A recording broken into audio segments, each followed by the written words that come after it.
Bihamdillah wassalatu wassalamu ala Rasulillah wa ala alihi wa sahbihi wa mawalah wa la hawla wa la quwata illa billahi wa ba'du. Qala Allahu azza wa jalla ya ayyuhalladzina amanu taqullaha haqqa tuqatih wa la tamutunna illa wa antum muslimun. Amma ba'du. Ma'asyiral muslimin yang dimuliakan Allah Subhanahu wa taala. Tema di malam hari ini kita akan membahas tentang keutamaan surah Al-Kahfi. Ma'asyiral muslimin yang dimuliakan Allah Azza wa Jalla, santri ikhwan dan akhwat, bicara tentang surah Al-Kahfi. Surah ini disunnahkan dibaca pada hari Jumat. Bukan tidak ada alasan kenapa di hari Jumat kita disunnahkan dan dianjurkan baca surah Al-Kahfi. Bukankah surah-surah dalam Al-Quran itu banyak? Ada Al-Baqarah, ada Al-Imran, ada An-Nisa, Al-An'am, dan surat-surat yang lainnya yang terkumpul dalam Al-Quran yang 30 juz itu. Tapi kenapa pula kemudian surah Al-Kahfi dijadikan surat yang dilanggengkan, disunnahkan dibaca setiap hari Jumat? Ulama mengatakan karena membaca surah Al-Kahfi, baik 10 awal dari surat Al-Kahfi ataupun 10 akhir daripada surah Al-Kahfi, atau mungkin secara keseluruhan, itu bisa menghindarkan kita dari sebesar-besarnya fitnah yang ada di permukaan bumi. Apa fitnahnya? Fitnahnya adalah fitnatu Dajjal. Fitnah menghadapi keluarnya Dajjal. Makanya Nabi SAW bersabda, sejak Allah Subhanahu wa taala ciptakan Adam sampai kiamat dibangkitkan, tidak ada fitnah yang lebih besar melebihi fitnah Dajjal. Fitnah itu banyak, ikhwan. Harta bisa jadi fitnah. Kita lihat gara-gara harta di Batam saja banyak orang murtad gara-gara harta. Dan itu banyak terjadi. Saya itu punya tetangga di Batam Center situ. Seorang wanita muslimah nikah dengan orang kaya. Tapi orang kaya ini kafir. Akhirnya kemudian ikut agama suaminya, jadi kafir. Rupanya kehidupannya tidak harmonis. Yang laki-laki kafir ini selingkuh dengan wanita lain, seorang wanita muslimah, dan mau menikah. Akhirnya kemudian yang laki-lakinya dari kafir jadi mu'allaf. Lihat bagaimana ini terjadi. Dan yang seperti ini hanya ada di Batam, tidak tahu di daerah lain gitu. Gara-gara menikah dengan seorang kafir jadi kafir. Artinya harta ini bisa jadi fitnah, bisa menjual agama dengan harga yang murah. Padahal Allah Subhanahu wa taala sudah memperingatkan, wala tashtaru bi ayatillahi thamanan qalila. Jangan kalian menjual ayat-ayat Allah itu dengan jualan yang murah. Menggadaikan agama karena harta itu namanya menjual ayat-ayat Allah dengan harga yang sangat murah dengan dunia yang fana ini. Kemudian apalagi yang fitnah itu? Huruf peperangan. Lihat sekarang di Afghanistan nih. Setelah menang perang orang-orang Taliban, apa yang terjadi? Banyak orang-orang yang ingin keluar dari Afghanistan. Ini yang disebutkan oleh Nabi SAW, harbun, pakai hak kecil, harbun wa harabun. Harbun itu peperangan, harab itu pelarian. Sebab kalau sudah ada perang pasti ada pelarian dan pengungsian. Kalau sudah ada pelarian dan pengungsian pasti akan banyak orang kelaparan. Artinya perang itu fitnah karena terancam nyawa, terancam keluarga, terancam harta dan ekonomi dan begitu seterusnya. Dan banyak fitnah di dunia ini, tetapi tidak ada yang lebih besar dibandingkan fitnah Dajjal, dibandingkan fitnah-fitnah yang lainnya. Lah saking besarnya fitnah Dajjal inilah makanya Nabi SAW pernah mengatakan dalam sebuah hadis, iyakhruj fikum fa ana hajijudunakum. Kalau Dajjal hidup di zamanku, kata Rasul, aku yang akan menghadapinya. Kalian tidak usah menghadapi dia, aku yang menghadapinya.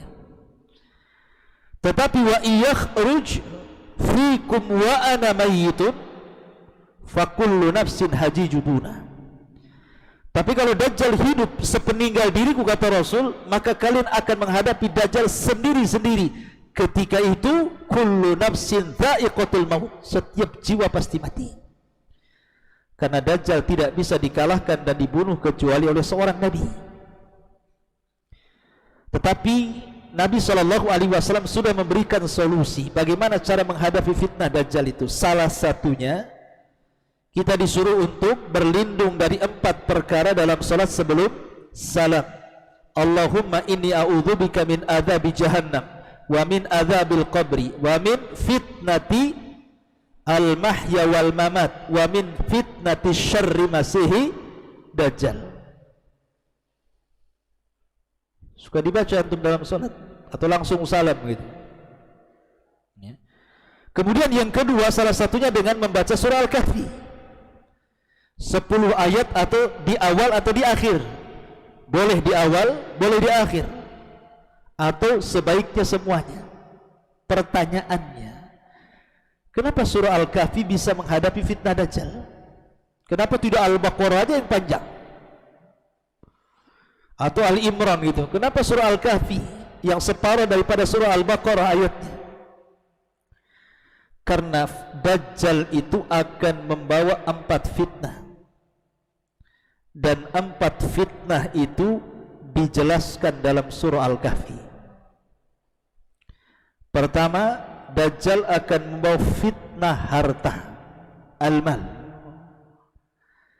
Karena sebelum kemunculan Dajjal itu sebelum muncul, Allah Subhanahu wa ta'ala jadikan 3 tahun sebelum kemunculannya paceklik yang berkepanjangan. Tahun pertama sepertiga langit ditahan hujannya, sepertiga bumi dimatikan tumbuh-tumbuhan dan hewan ternaknya. Tahun kedua 2/3 langit ditahan tidak hujan, 2/3 pula bumi gersang, mati semua tumbuh-tumbuhan plus binatang ternaknya. Tahun ketiga semua langit ditahan, tidak ada hujan 1 tahun, semua gersang di mana-mana, hewan ternak mati, banyak orang kelaparan. Di saat itulah Dajjal muncul. Jadi Dajjal itu kalau seandainya datang ke sebuah daerah yang gersang kering kelontang itu, tidak ada tumbuhan, tidak ada hewan, maka Dajjal akan menawarkan kepada penduduk negeri, maukah kalian mengakui aku Tuhan kalian? Kalau kalian mengakui aku Tuhan kalian, kusuburkan ini. Maka banyak daerah-daerah yang ingin subur, akhirnya mereka menuhankan Dajjal. Ketika mereka bersaksi bahwa Dajjal adalah Tuhan, maka Dajjal pun kemudian membuat daerah itu hijau ranum, tumbuh-tumbuhannya, berbuah, biji-bijiannya, bahkan binatang-binatang ternak yang mati dihidupkan kembali. Tuh kalau ikut Dajjal kayak gitu tuh.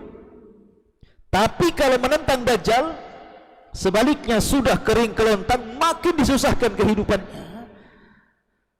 Makanya Dajjal itu kalau seandainya memberikan sesuatu kepada manusia, apapun yang diminta dikasih. Sampai-sampai bumi ini bisa diperintah Dajjal. Kata Dajjal, ya ardi ukhruji kunuzaki, wahai bumi keluarkan pembendaharaanmu, keluarlah dari bumi, perut bumi itu berbagai macam tambang, emasnya, peraknya, jamrudnya, macam-macam keluar. Makanya salah satu pengikut Dajjal yang paling banyak itu kalangan perempuan, karena mudah difitnah dengan harta. Mau nggak kamu murtad, saya kasih tas. Nah, kalau perempuan mau saja nih, kasih emas, apalagi emas Jawa besar ya. Masyarakat muslimin yang dimuliakan Allah. Lah dalam surah Al-Kahfi itu dijelaskan ada fitnah harta. Kalau Anda baca surah Al-Kahfi, di sana ada cerita yang namanya Ashab Jannataini, pemilik dua kebun. Dalam surah Al-Kahfi itu ada kisah tentang pemilik dua kebun. Jadi ceritanya begini. Ada dua orang berserikat. Kemudian karena ada masalah dalam usaha, kemudian dibagi sahamnya 50%, 50%. Ini yang beriman, yang saleh ini, ketika sahamnya sudah diambil, diinfakkan semua hartanya. Tapi yang satunya yang kufur kepada Allah, tidak infak, dibelikan ladang, dibelikan dua kebun, digunakan untuk menikah, digunakan untuk membeli budak. Akhirnya lambat laun dia jadi kaya raya. Jadi kawannya yang saleh, yang tidak punya harta karena diinfakkan ini, ingin cari pekerjaan, datanglah ke kawannya yang sudah kaya itu. Bukannya setia kawan gitu ya, malah kemudian diusir, dibodoh-bodohkan dan begitu seterusnya. Akhirnya dia merasa sombong dengan kekayaannya. Seketika kawannya yang soleh berdoa dengan kehancuran ladangnya. Akhirnya kemudian ketika dia lihat kebunnya semua sudah terbakar, tidak tersisa satu tumbuh-tumbuhan pun. Lihat, gara-gara fitnah harta orang jadi kufur. Lah Dajjal itu membawa fitnah harta. Kemudian yang kedua, fitnah Dajjal itu selain membawa fitnah harta, membawa fitnah kekuasaan.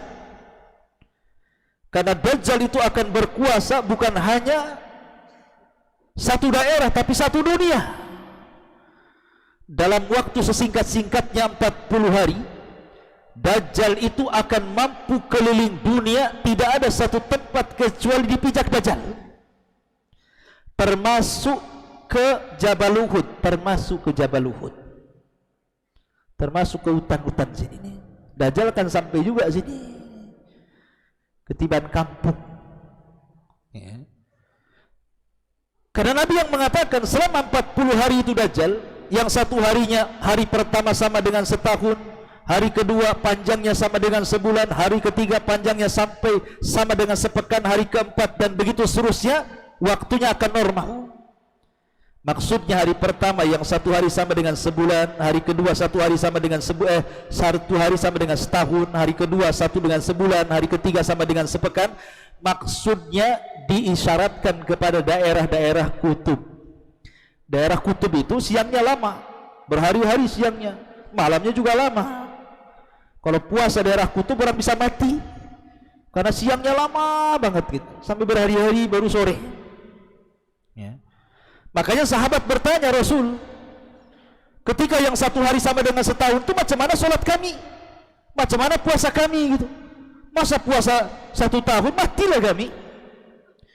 Maka kata Nabi SAW, berpuasalah melihat negeri-negeri yang normal. Jadi kalau seandainya antum hidup di kutub yang satu harinya sama dengan satu minggu gitu ya, tinggal telepon saja ke yang normal waktunya. Sudah duhur, sudah sholat duhur. Asar, sudah sholat asar.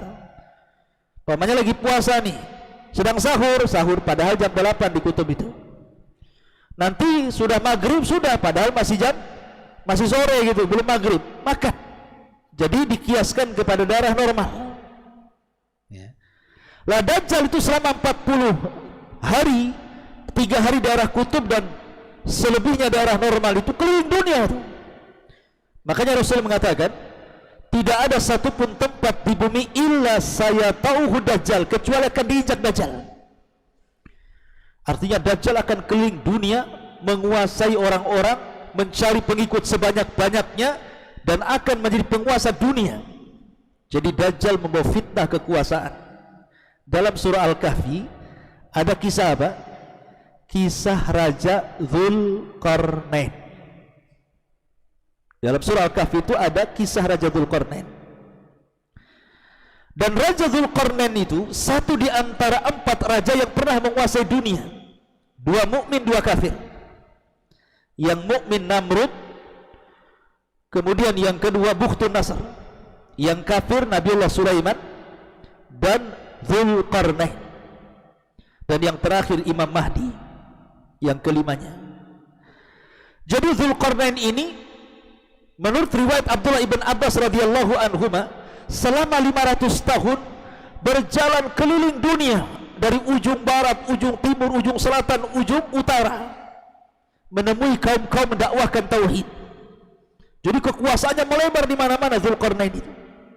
Karena dia raja, salah satunya dari raja penguasa dunia dari 4 raja yang disebutkan oleh para ulama. Artinya bicara tentang fitnah kekuasaan. Lah Dajjal itu juga sama, akan keliling dunia dan merekrut sebanyak-banyaknya orang-orang untuk kufur kepadanya. Kalau Dzulqarnain disuruh beriman, kalau Dajjal sebaliknya disuruh kufur, suruh nyembah dirinya. Berarti fitnah kekuasaan ada di surah Al-Kahfi. Sudah 2 fitnah kan, harta, kekuasaan. Kemudian fitnah yang ketiga apa? Fitnah Dajjal itu selain harta, kemudian kekuasaan, juga ada fitnah ilmu. Karena kelak di akhir zaman ketika Dajjal muncul, akan muncul anak muda yang beriman, berilmu, cari Dajjal. Tapi ingat, kalau tidak punya ilmu, tidak punya iman, jangan coba-coba nyari Dajjal. Pasti ketemu kelepek-kelepek itu, pasti ikut dia. Tapi dikisahkan anak muda itu istiqomah, banyak ilmunya, kuat imannya, istiqomah luar biasa. Ketemu Dajjal. Kata Dajjal, hei anak muda, maukah kau bersaksi saya Tuhan? Kata anak muda, tidak, kau adalah Dajjal yang disabdakan Rasul. Kemudian kata Dajjal, maukah seandainya kubuktikan bahwa aku Tuhan dengan sesuatu kesaktian, maukah kau menyembah diriku? Kata anak muda, tidak akan. Diambilnya gergaji ataupun pedang oleh Dajjal, disuruh disembelih dari atas kepala ini, tengah-tengah kepala, kemudian dibelah jadi 2, badannya jadi 2. Dajjal berjalan di tengah-tengahnya itu, darah kemana-mana.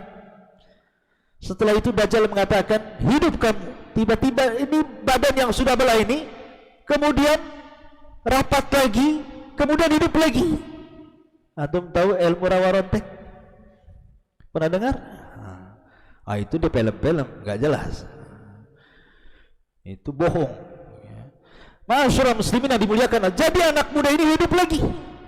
Kata Dajjal, maukah kau bersaksi bahwa aku Tuhan? Anak muda ini tetap tidak mau. Aku makin yakin kau Dajjal, kata.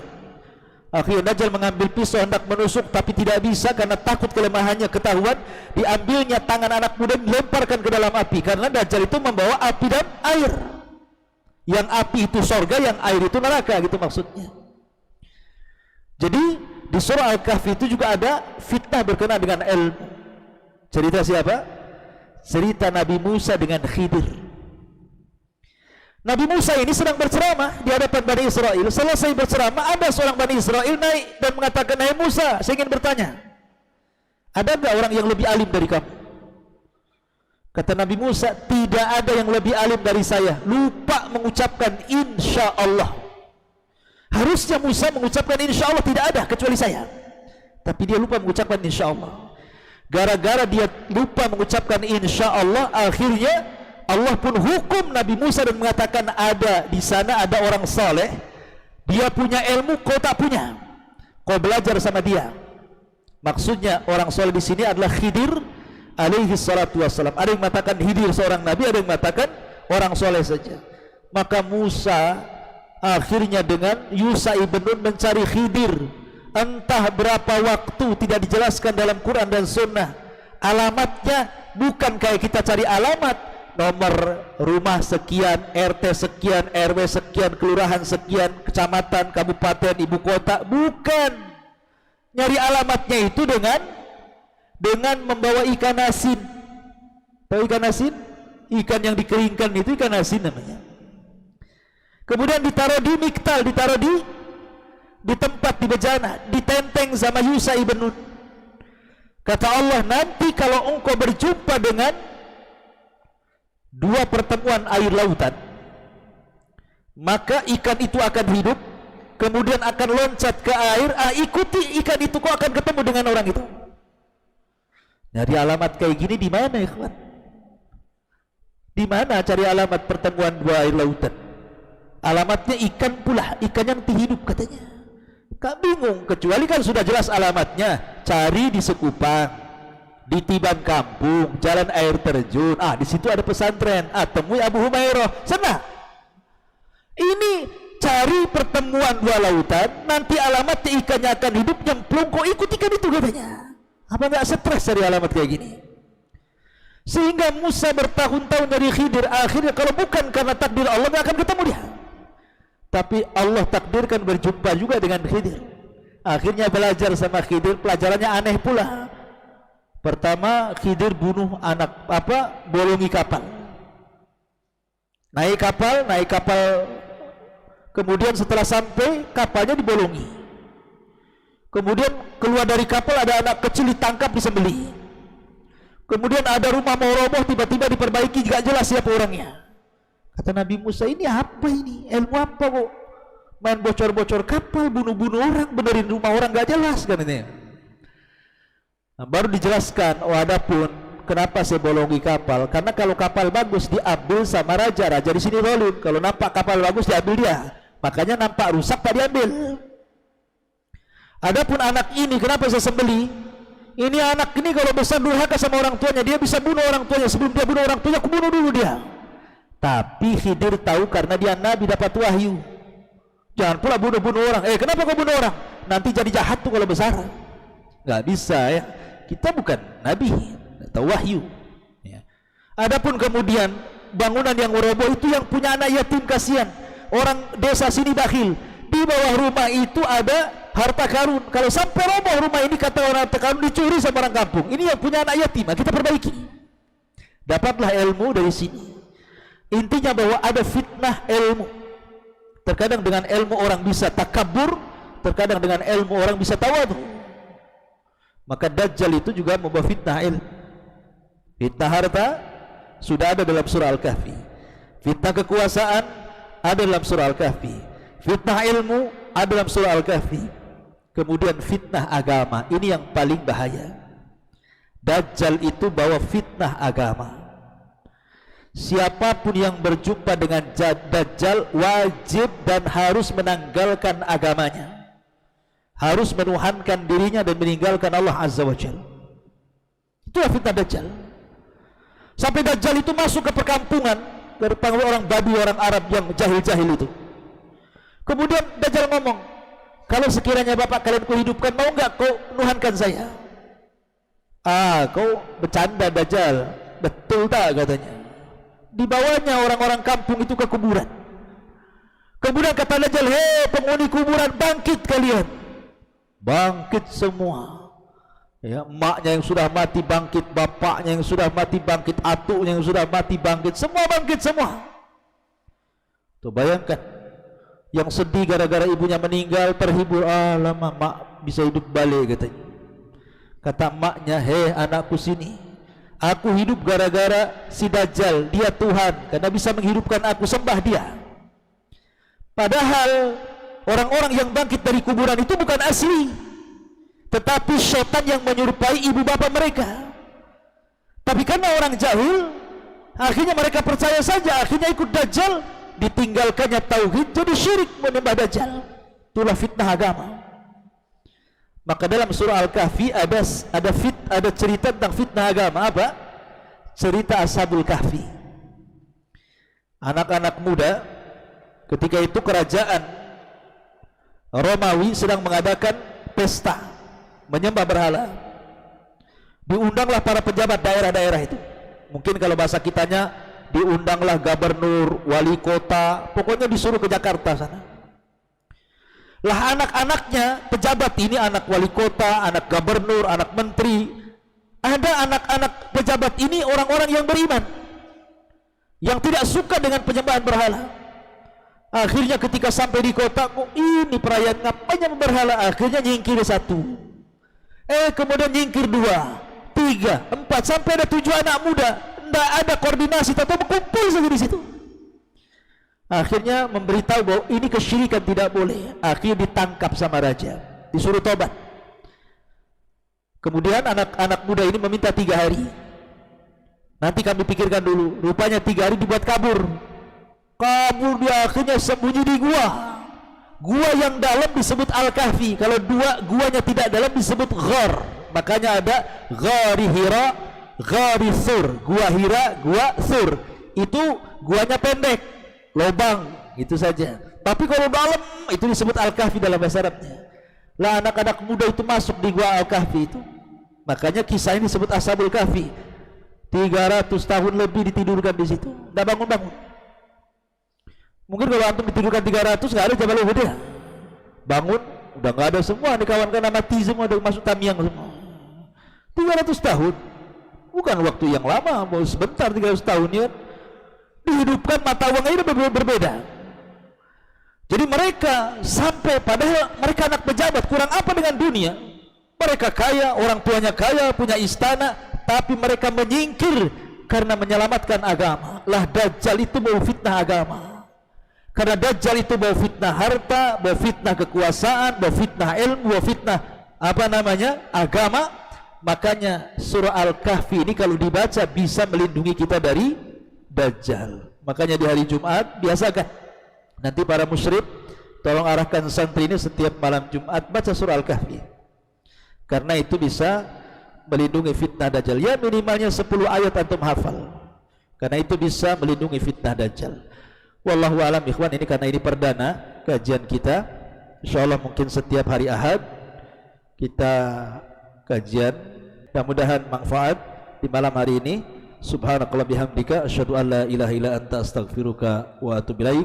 Allahu ta'ala. Assalamualaikum warahmatullahi wabarakatuh.